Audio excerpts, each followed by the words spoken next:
Yeah. All right.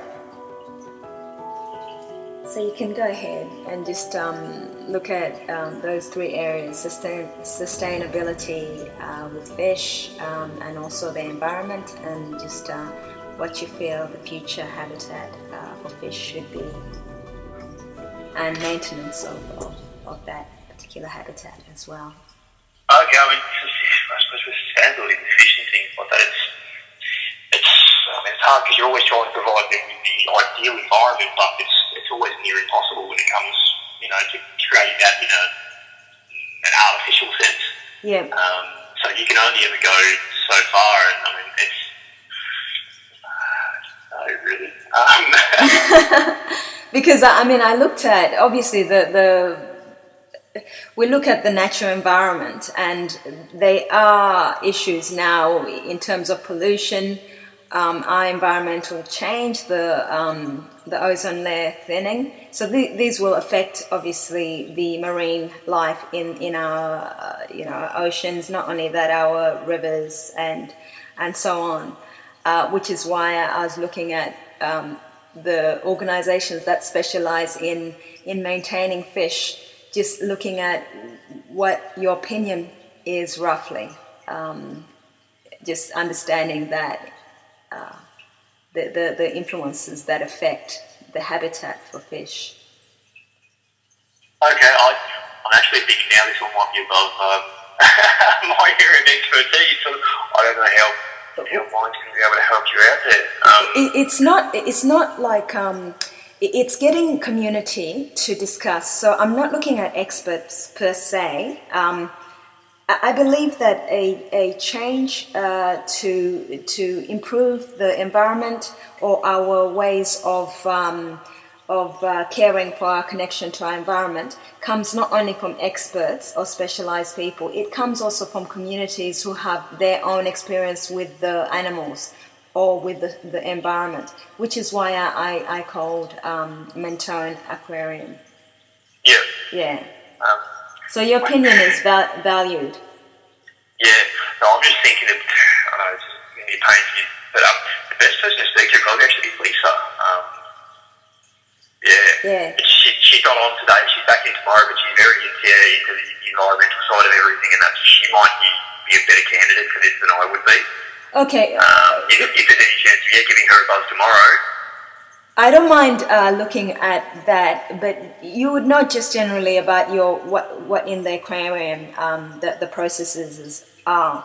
Like you have the fish in the tank. In terms of maintenance, how do you maintain the fish in the tank? How do you ensure that the fish at least have a good environment to be housed in? Okay, well, I mean, it's obviously every fish has a different requirement for what sort of water and environment they need to be kept in. Yeah. So it's generally about, I suppose, deciding on what you want to keep and trying to mimic their natural environment as best you can. Okay. As far as maintaining their environment and everything, it's generally done through, obviously out in the natural streams and everything, the water's constantly passing past them, so they're never swimming around in their own waste or dirties or anything. Okay. So we've got to try and mimic that by physically removing water from the aquarium and replacing it with fresh water. Okay, and how often do you do that? So it all depends on the actual system, how heavily stocked, but you're generally looking at changing about a quarter of the total volume of water, somewhere between once every 2 weeks and once a month. Okay. And in terms of vegetation or feeding, what I know there are different species. Obviously, you can't comment on every one of the species of fish you have. But how do you do your research on what is best for a fish to eat? So, to be honest, a lot of it is done, I suppose, at a higher level from the actual people who are designing the fish foods and things. Yeah. So there are a lot of fish foods that are specially tailored for certain types of fish, some that are more insectivores or some that are more omnivores or plant-based eaters. Yeah. So it's generally about finding a fish food that has the right ingredient list for that type of fish. Okay. Some fish are super fussy and you do actually need to feed things like live blackworm or live earthworms to keep them happy. Okay. They just don't move over onto a commercially available food too well. And so with goldfish, would that apply for goldfish, like worms? Yeah. Okay, Yeah, great. worms and things like that. Most goldfish are just fed on a commercially made pellet or flake food, which is a mixture of a bunch of different fish product, fish meal, all sorts of weird and wonderful things, to be honest. And sort of most of them have plant based to them as well, because most of your goldfish are do love a whole lot of plant in their diet. Okay, yeah. Now, looking at the environment, I know you've talked about the actual house that the fish or tank that they're kept in. Yeah, what about the air in the office or your enclosure? So your particular room.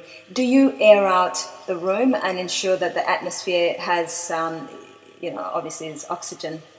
I'm trying to understand in terms of if you have air condition and if it does affect the atmosphere or air that fish breathe in, just like humans do. Yeah. Never had anything air conditioner wise or anything like that affected adversely or in a good way. Yeah. I mean, big things in the air that do affect it. Anyone that smokes in their house or sprays any perfumes, aerosols, bug sprays and things, they tend to basically collect in the water, and you will be having a hard time keeping fish alive. We always found anyone that smokes inside is a big thing about just losing fish randomly. Okay, so you still have air condition. Okay. What about just briefly your opinion on the future of fish? Are you finding that there are more fish that you do you purchase the fish that you house in the aquarium, or do you just go in and go fishing? I don't know. So all their fish are purchased from wholesalers. So most freshwater fish are captive bred, whereas a lot of the saltwater fish are still wild caught from the ocean. So basically they're collected by hand. To be honest, a lot of it doesn't come from Australia itself. Most of it comes in from overseas, because Australia does have some pretty good protection laws, especially on the east coast, for collecting wild fish. Okay. For the aquarium trade anyway. Yeah. So most of them do come to Bali and over Hawaii, places like that, where the laws are a bit more relaxed about what they can collect. Okay. We are moving more and more to captive bred stuff, and actually farmed corals as opposed to just wild collected. Okay. Which has got to be a good thing for the environment anyway, if they just stop taking it off the reef, basically. But it has had a massive impact on, one price for everything we do here has gone through the roof, for anything that's captive bred versus wild caught. Yeah. So in terms of, sorry, No, sorry, you would say. I was going to say, in terms of the number of fish you purchase, have you noticed an increase or a decrease, or is it still steady?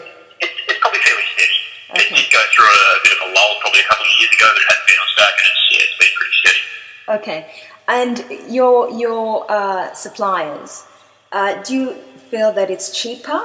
I know you mentioned about the less restrictive rules or regulations in terms of purchasing your fish from Bali and places like that.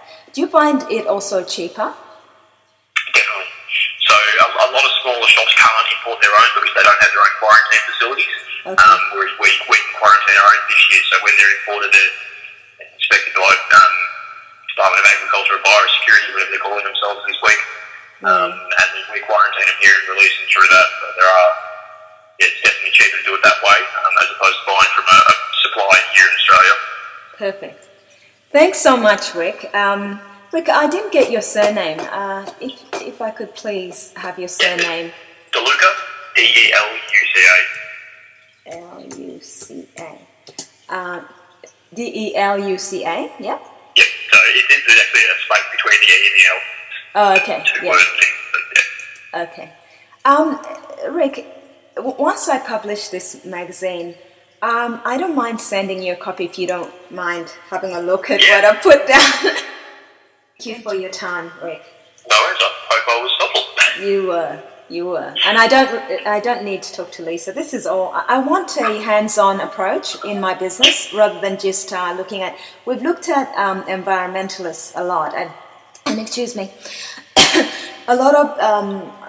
I believe there are documentaries that are presented, and there's an environmentalist or specialist who will make comments, and it is lovely to understand it. But I just want to ground the concepts and also the experience, so that our youth or my audience can be able to relate to issues and also feel like they can contribute to improving our environment. Thanks so much, Rick. No problem at all. Thank you. Bye. All right, bye.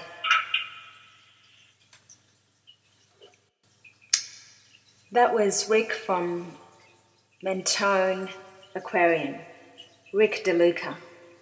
I enjoyed that conversation because I know if you've listened to the conversation, Rick was slightly hesitant to get into it because he felt that he wasn't very specialized in the area that I was discussing about fish. But that is how I feel generally issues in our community are viewed, that there is a specialist who can provide a voice for an understanding of the issue. But I believe that every individual has a unique perspective of a situation or issue and also have that experience as well.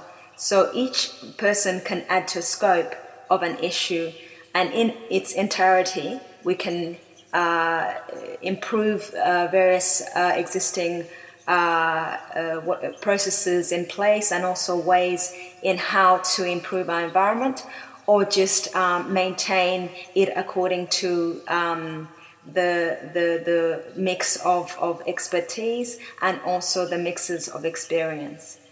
I thank my audience for being part of this first edition of my magazine, From Inner Tuition Life, and also Akim Kajarete Community Connection, Enviro Universe. Please keep in touch and keep tuned to both websites for new information in the community about sustainability and other environmentally friendly ways to maintain our environment and also stay in connection with it. Thank you.